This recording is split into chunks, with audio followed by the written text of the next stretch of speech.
Hello everyone. आज हम पढ़ेंगे 8th स्टैंडर्ड का first chapter of history, that is how, when and where. इसमें हम पढ़ेंगे पहले हिस्ट्री के बारे में। अब हिस्ट्री होता क्या है? तो हिस्ट्री जो आज तक जो भी चेंजेस होते आ रहे हैं from the past, that is history. It is about finding out how things were in the past. ये हमें बताता है कि पास्ट में चीज़ें कैसे थी एंड कैसे चीज़ें बदल गई।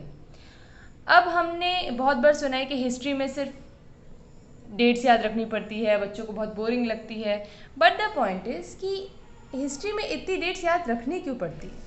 सो there was a time when historians were very fascinated with dates. Why? Because basically they were writing about rulers. और रूलर्स के बारे में लिखते थे तो सारे इंपॉर्टेंट इवेंट्स लिखे जाते थे, जिससे क्या होता था, वो लोग सिर्फ डेट्स के बारे में लिखते थे। हिस्ट्री को सिनोनिम माना जाता था डेट का। अब बट ऐसी बहुत सारी चीज़ें हैं जिसके जो डेट से रिलेट नहीं कर सकते, जिसको हम, जैसे पहली चीज़ है, people in India developed a taste for tea over a period of time. लोगों ने एक ही दिन में चाय पीना शुरू नहीं कर दिया था, उन्होंने चाय का टेस्ट डेवलप किया टाइम के साथ। Second, we can not fix a single date which British rule was established. हम ये नहीं डिसाइड कर सकते कि किस दिन, किस पर्टिकुलर ईयर या किस दिन ब्रिटिशर्स ने हम पे रूल करना शुरू किया। वैसे ही हम ये नहीं बता सकते कि नेशनल मूवमेंट कब शुरू हुआ, लोगों ने ब्रिटिशर्स के खिलाफ आवाज़ कब उठानी शुरू की। तो इसलिए हम इन सब चीज़ों में डेट्स के बारे में नहीं बात कर सकते।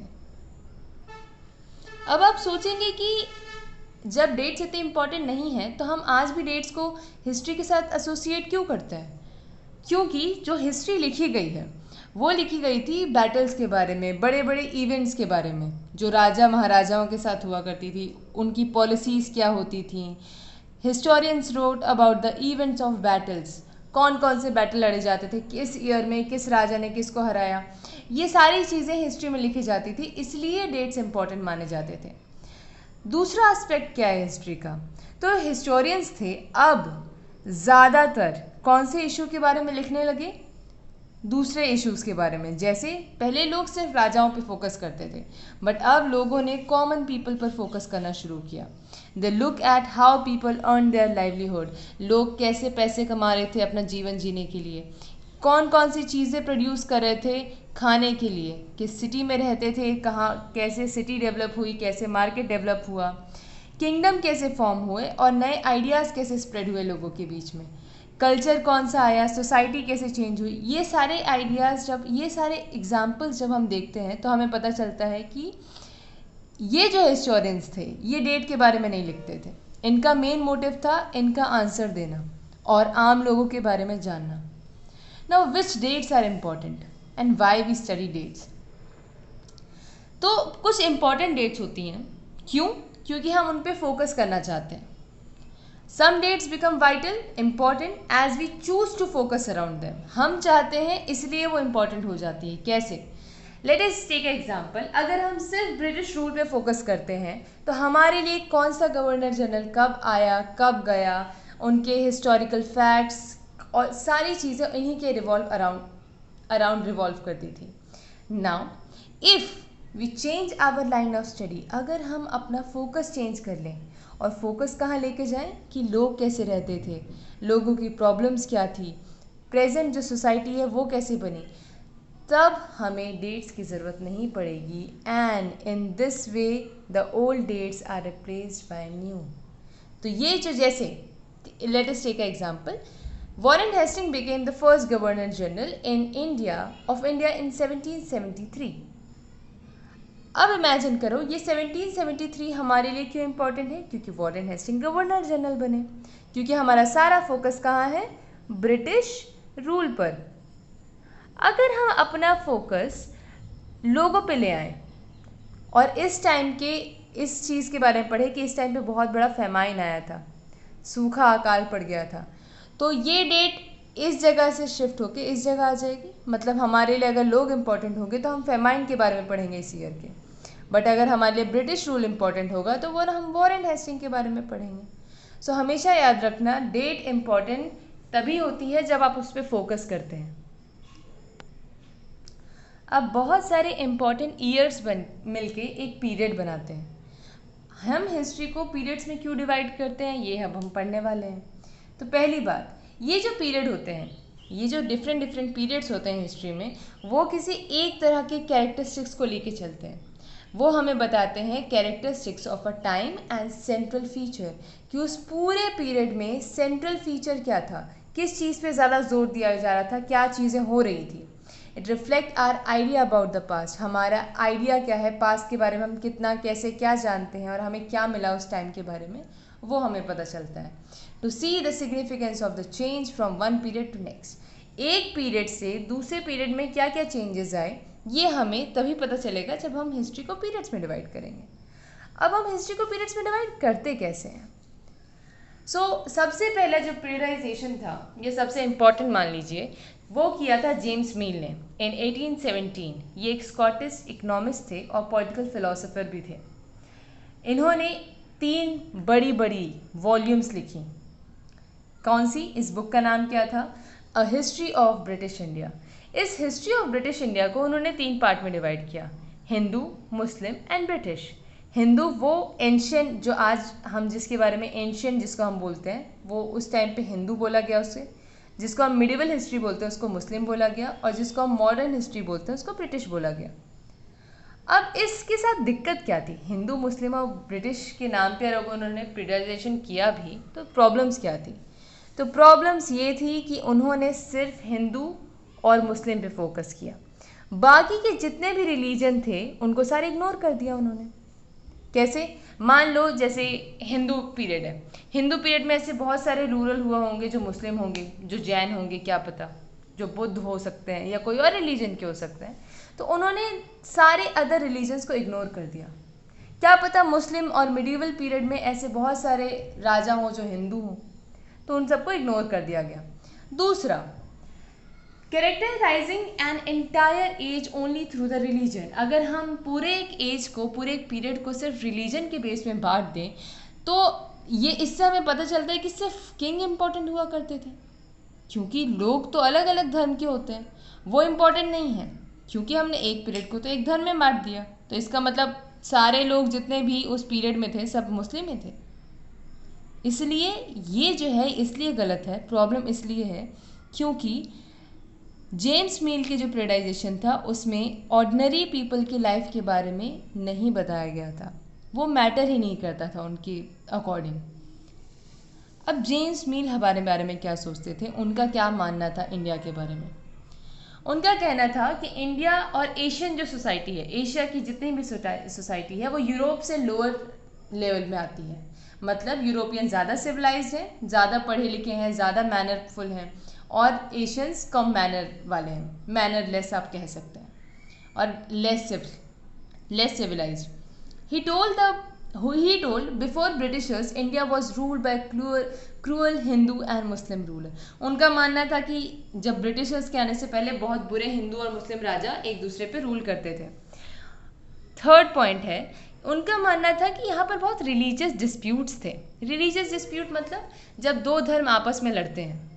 कास्ट टैबूज थे, मतलब caste, lower caste upper caste में डिवाइडेड थी सोसाइटी, लोग अंधविश्वास में बिलीव करते थे, यही सब हमारी सोसाइटी में डोमिनेट करता था, जो कि एक तरह से सच भी है, बट सिर्फ यही सब चीज़ें हमारे देश में नहीं थी। उनका मानना था कि अगर यूरोपियंस यहाँ पर अपने लॉज एंड ऑर्डर्स नहीं लेके आते हैं तो फिर इंडियंस को बहुत नुकसान है। ये बहुत ज़रूरी माना जाता था कि यूरोपियंस यहाँ पर अपना आर्ट लेके आए, अपनी नॉलेज लेके आए और इंडिया को सिविलाइज करें। फिफ्थ पॉइंट है, he suggested that Britishers should conquer all the territories. Britishers सारे एरिया पे कब्जा कर लें ताकि इंडिया के सारे लोग हैप्पीनेस से अपनी लाइफ वो कर सके, जी सके, और इनलाइटमेंट हो जाए।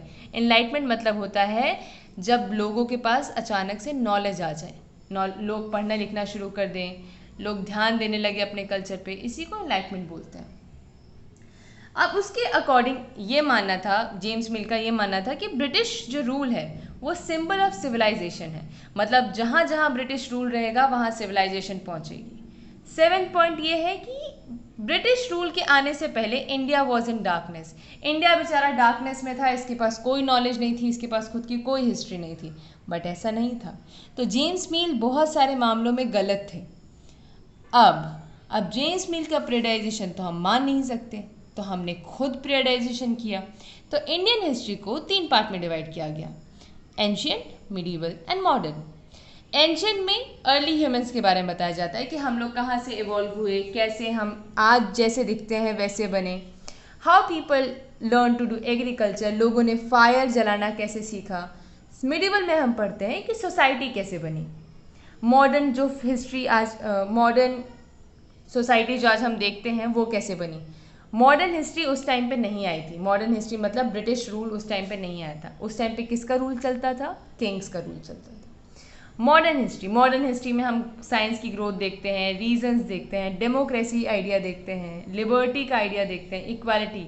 लोगों को इन सब के बारे में पता चलने लगा था, इसलिए इसे मॉडर्न एज बताया गया है। अब ये पीरियडाइजेशन हमने लिया कहाँ से था? ये पीरियडाइजेशन हमने बोरो किया था वेस्ट से, वेस्टर्न कंट्रीज से, क्योंकि हमें इतनी नॉलेज नहीं थी कि पीरियडाइज कैसे किया जाए। तो ज़्यादातर हमारे हिस्ट्री पे ब्रिटिश इन्फ्लुएंस होता था पहले, तो इसलिए उन्होंने हमारे हिस्ट्री को ऐसे डिवाइड कर दिया था। Now what is colonial? ये वर्ड का मतलब क्या होता है?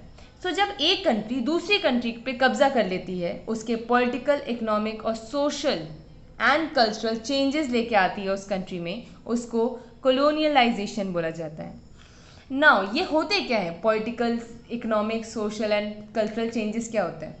सो political is all about administration, कि एक जो रूलर है या एक जो गवर्नर है या एक जो लीडर है वो अपनी कंट्री को कैसे रूल कर रहा है, ये सारा पॉलिटिक्स में आता है, पॉलिटिकल में आता है। इकोनॉमिक में हम देखते हैं कि कैसे चीज़ें मनी से रिलेटेड हैं, ट्रेड कैसे हो रहा था, प्रोडक्शन कैसा हो रहा था, ये सब इकोनॉमिक्स में आता है। सोशल में आता है सोसाइटी, लोग कैसे रह रहे थे, सोसाइटी कैसी थी, कास्ट सिस्टम कैसा था, वर्ण सिस्टम कैसा था। Culture is related to our dress, food and festival, कैसे किस तरह के फेस्टिवल्स मनाए जाते थे, किस तरह के ड्रेसेस पहने जाते थे, ये सब कल्चर में आता है। ब्रिटिश रूल के अंडर लोगों के पास इक्वालिटी नहीं थी, बराबरी नहीं थी, ना ही आज़ादी थी। लिबर्टी को भी आज़ादी ही बोला जाता है। Nor was this period one of economic growth and progress, ना ही ब्रिटिश रूल के टाइम पे हमारा इकोनॉमिक ग्रोथ हुआ, ना हमारे पास ट्रेड इंक्रीज हुई हमारी, ना ही प्रोग्रेस हुई किसी टाइप की। अब कॉलोनाइजेशन होता क्या है? कॉलोनाइजेशन का जो बेसिकली स्ट्रक्चर है वो इस पे ही डिपेंड करता है, पहले पॉइंट पे, कि एक कंट्री दूसरी कंट्री पे अपना रूल जमा ले, उसी को कॉलोनियलाइजेशन बोला जाता है। By subjugating local nawab and rajas, अब ये कैसे किया जाता है? लोकल नवाब, जो लोकल राजा होते हैं, उन पे हमला करके, उनके टेरिटरी पे कब्जा करके। तीसरा, by establishing control over our economy and society, जब वो हमारी इकोनॉमी में हमारे ही पैसों का इस्तेमाल हमारी सोसाइटी को चेंज करने के लिए करते हैं, हमारे बिलीव्स को चेंज करने के लिए करते हैं, इसी को कॉलोनियलाइजेशन बोला जाता है। By extracting revenue to meet all their expenses, जितना भी रेवेन्यू, जितना भी उन्हें पैसा मिलता था, वो किस लिए इस्तेमाल करते थे? अपने फ़ायदे के लिए, इंडिया के फ़ायदे के लिए नहीं, अपने फ़ायदे के लिए। By buying Indian goods at low price, अब वो इंडिया से, एक तो इंडिया के पैसों से ही खरीदते थे सामान, और वो लो प्राइस पे खरीदते थे। यहाँ से वो जितना भी सामान लेके जाते थे वो हमारे ही पैसे का होता था, और ऊपर से लो प्राइस का भी होता था। तो फ़ायदा किसको हो रहा है? ब्रिटिशर्स को। नुकसान किसको था? इंडियंस को। By making changes in Indian values, taste, custom and practices, colonisation का दूसरा मतलब होता है जब आप सोसाइटी में चेंज करने लगो। सोसाइटी में कैसे चेंज आए? सती प्रथा बंद करा दी गई, चाइल्ड मैरिजेस बंद करा दिए गए, विडो रीमैरिज को शुरू कर दिया गया। पर आप बोलेंगे मैम ये तो अच्छी चीज़ है, ऑब्वियसली अच्छी चीज़ है, बट द पॉइंट इज़ कि आप देखो वो कौन थे? वो आउटसाइडर्स थे। वो कौन होते हैं? हमारी सोसाइटी में चेंज कर लाने वाले। भले अच्छा चेंज था, I totally believe in it, but the point is जब कोई आउटसाइडर आपको कुछ बताता है तो वो और आपकी सोसाइटी में इन्वॉल्व होने की कोशिश करता है, तो इट्स नॉट गुड। लोगों को बिल्कुल अच्छा नहीं लगा था कि ब्रिटिशर्स हमारे कल्चर में इंटरप्ट कर रहे हो, और ना ही सिर्फ उन्होंने ये सब बंद करवाया जो कि अच्छी चीज़ें थी, उन्होंने लोगों को जानबूझ के क्रिश्चियनिटी अपनाने पे मजबूर किया। जो कि खराब था। लोगों को अपना धर्म छोड़ने पर मजबूर किया गया था। नेक्स्ट टॉपिक हम पढ़ेंगे सोर्सेज ऑफ हिस्टोरियंस। हिस्टोरियंस वो होते हैं जो हिस्ट्री लिखते हैं। अब उनको पता कैसे चला कि पास्ट में क्या क्या हुआ, तो इसके लिए सोर्सेज होते हैं। सोर्सेज कितने टाइप के होते हैं? 4 टाइप के। Administrative record, surveys, revenue surveys and census. अब ये होता क्या है? सो एडमिनिस्ट्रेटिव रिकॉर्ड्स जो होते हैं वो रिकॉर्ड्स जो गवर्नर ने या ऑफिसर्स ने लिखे होते हैं, जो लोग हमें एडमिनिस्टर कर रहे थे उन्होंने लिखे हैं। ब्रिटिशर्स बहुत बिलीव करते थे कि जो भी चीज़ें हों वो राइटिंग फॉर्म में लिखें, मतलब रिटन फॉर्म में रहे वो जो भी पॉलिसी लाएं वो पहले रिटन फॉर्म में आती थी।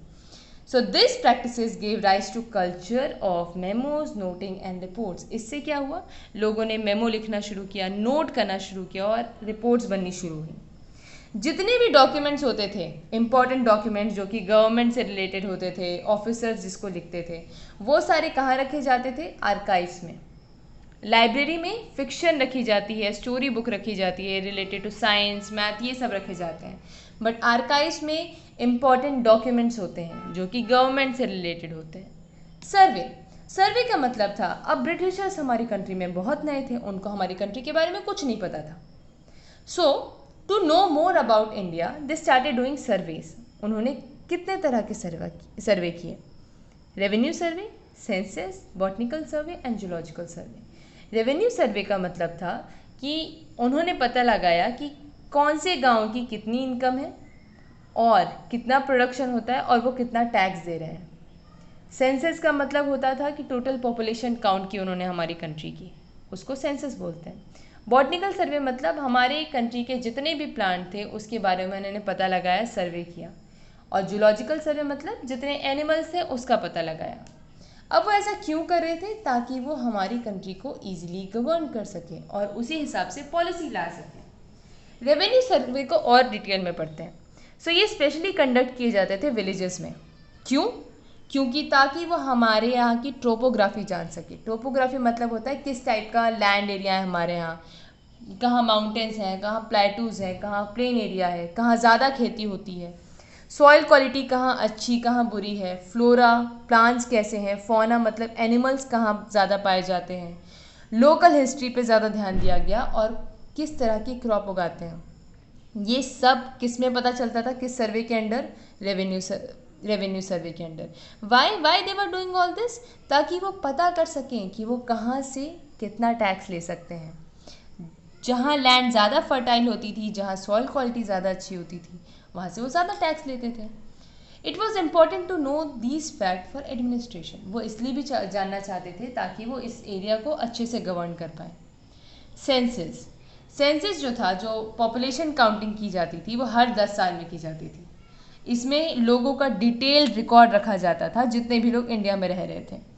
इसमें क्या क्या नोट किया जाता था? Caste, religion and occupation. एक इंसान किस कास्ट का है, किस रिलीजन का और क्या काम करता है, ये सारी डिटेल्स सेंसस में ऐड की जाती थी, सेंसस के थ्रू ली जाती थी। अब आपको लगता है क्या कि जो ऑफिशियल रिकॉर्ड्स होते हैं उसमें सारी बातें रिकॉर्ड हो जाती होगी? नहीं, ऐसी बहुत सारी चीज़ें थी जो ऑफिशियल रिकॉर्ड में रिकॉर्ड नहीं हो पाती थी, मिस हो जाती थी। जैसे ऑफिशियल रिकॉर्ड का सबसे बड़ा डिसएडवांटेज यही था कि वो ऑफिसर्स की नज़र से लिखा गया था। ऑफिसर्स ने लिखा था तो उनका पॉइंट ऑफ व्यू होगा, है ना। इसलिए हमें लोगों का पॉइंट ऑफ व्यू पता नहीं चलता था। हमें नहीं पता चलता था कि ऑर्डिनरी पीपल की लाइफ में क्या चल रहा था, वो कैसा फील कर रहे थे।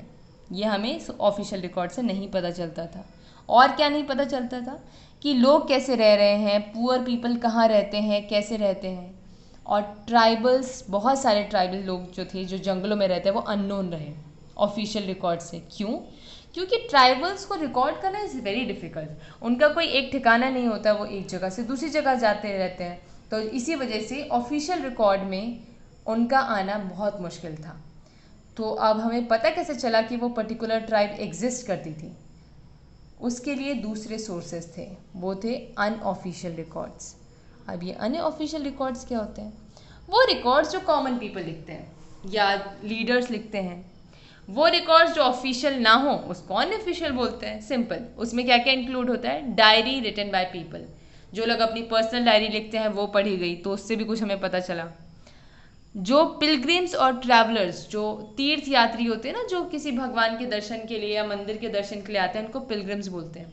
ट्रैवलर्स जो इधर उधर घूमने के लिए आते हैं। ऑटोबायोग्राफी ऑफ, तो ये लोग बहुत सारे अकाउंट्स लिखते थे। अकाउंट्स मतलब ये ट्रैवलिंग के बारे में लिखते थे कि इन्होंने क्या क्या देखा, इससे भी हमें बहुत कुछ पता चला। लोगों ने अपनी ऑटोबायोग्राफी लिखी, बड़े बड़े लोग जो थे, जैसे गांधी जी हो गए, जवाहरलाल नेहरू हो गए, उन्होंने अपनी ऑटोबायोग्राफी लिखी थी, अपनी ज़िंदगी के बारे में लिखा था। उससे भी हमें बहुत सारी नॉलेज मिल जाती है। पॉपुलर बुकलेट, जो बहुत पॉपुलर जो पैम्पलेट्स होते हैं, बुकलेट्स होते हैं, जो आर्टिकल्स लिखे जाते हैं, उससे भी हमें उस टाइम के बारे में पता चलता है। Newspaper specially, ideas, poems and novels by leaders and reformers, जो उस टाइम पे आंदोलनकारी हुए थे, रिफॉर्मर थे, जो चेंज चाहते थे सोसाइटी में, उनको रिफॉर्मर बोला जाता है। उन्होंने बहुत सारे पोएम्स लिखी थी, नोवेल्स लिखी थी। उससे भी हमें पता चलता है कि उस टाइम पे क्या चल रहा था, कौन कौन थे, कैसी हिस्ट्री थी, कैसी पॉलिसीज़ बनाई जाती थी। तो ये सब आता है हमारे इस चैप्टर में। यहाँ चैप्टर ख़त्म होता है। Thank you all of you.